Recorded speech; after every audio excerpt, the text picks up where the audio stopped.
Jamii ina wajibu wa kulinda na kuunga mkono juhudi hizi.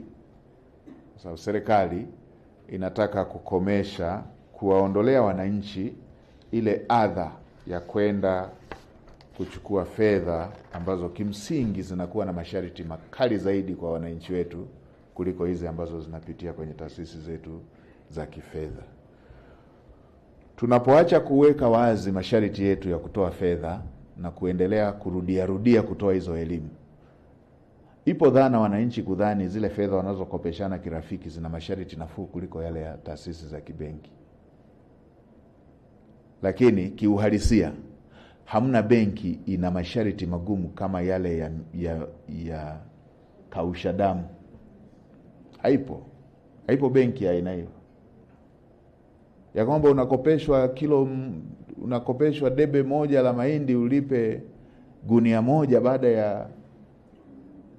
baada ya miezi mitatu. Haipo benki ya aina hiyo. Ni dhana tu watu kuogopa masharti ya kibenki, kwamba unajua benki. Na pengine watendaji wakuu, angalieni uwezekano labda wa kupunguza pia pages zile za mkopo. Pages zile labda zinatisha pia.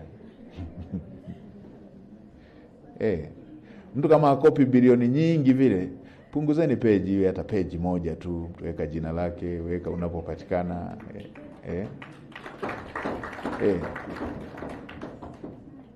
Zinakuwa ndefu sana na page hii na page, watu wanaogopa. Lakini mimi katika kufuatilia, nimekuja kufuatilia, hakuna benki na masharti magumu kama yale ya kausha damu ambao watu wanakimbilia. Na mbaya zaidi, wanaokimbilia si watu tu ambao unaweza ukasema labda wako vijijini ama wapi, mpaka watumishi wa benki kuu wamo kwenye kausha damu.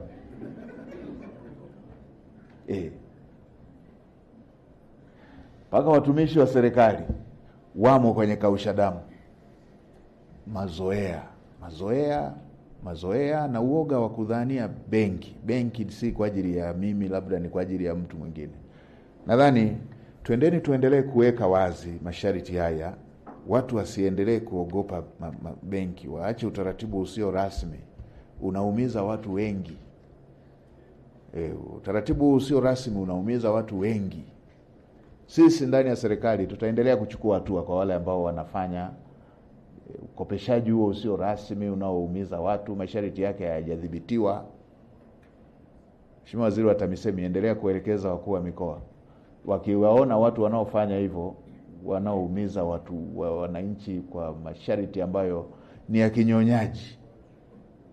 Unatumia shida ya Mtanzania mwenzako kufanya unyonyaji, unamweka kwenye mkanda, kwenye mnyororo wa kinyonyaji. Hiyo inasababisha umaskini kwa watu wetu. Anaondoka kwenye kutumikia taifa kuleta maendeleo, anatumikia mkopo wa kinyonyaji. Kwa hiyo hilo tutaendelea kudhibiti. Lakini rai yangu kwa taasisi zetu za kifedha, endeleeni kutoa elimu. Na pengine anzisheni dirisha la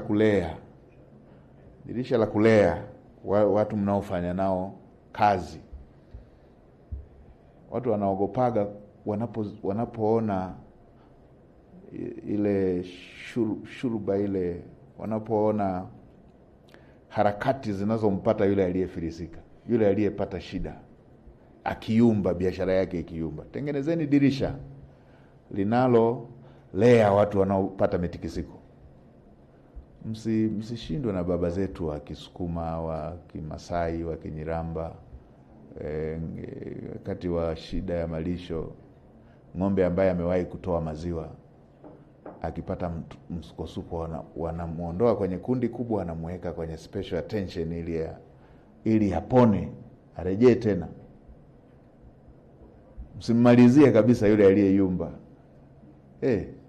Msimmalizie aliyeyumba. Watu wengine wanakwepa benki kwa kushuhudia kwamba ikitokea nimechelewa itakuwaje. Anamuona yule yule ambaye hawaandikishiani sana kama ni unafuu, lakini kiuhalisia hakuna unafuu kwenye kausha damu.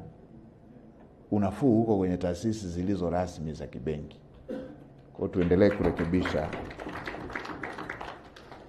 kurekebisha tu hayo. Unafuu upo kwenye taasisi zetu zilizo rasmi. Kwanza, masharti yake, riba zake zimepoa ukilinganisha na hawa wakausha damu hawa, na hawa wa taasisi zisizo rasmi, watu binafsi hao ambao wengine riba zao hawako rasmi na wala hazijawa regulated.